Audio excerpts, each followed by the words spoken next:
Eu te peço, Senhor, nessa singela oração, que me dês a graça de ser fiel aos meus amigos. São poucos. Impossível seria que fossem muitos. São poucos, mas são preciosos. Eu te peço, Senhor, que me afastes do mal da inveja que traz consigo outros desvios.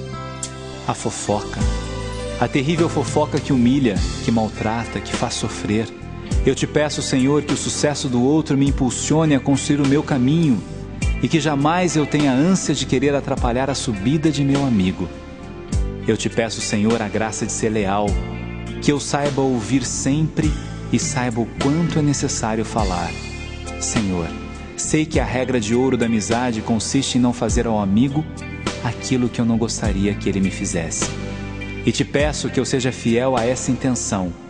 E sei que essa regra fará com que o que se diz há tanto tempo se realize na minha vida.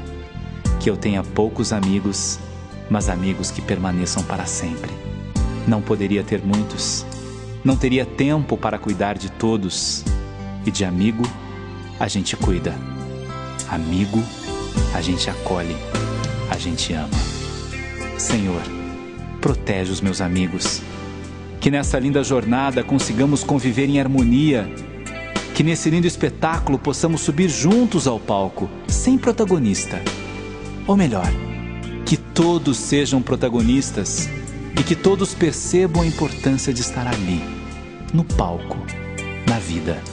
Obrigado, Senhor, pelo dom de viver e de conviver. Obrigado, Senhor, pelo dom de sentir e de manifestar o meu sentimento. Obrigado, Senhor, pela capacidade de amar, que é abundante e é sem fim. Amém.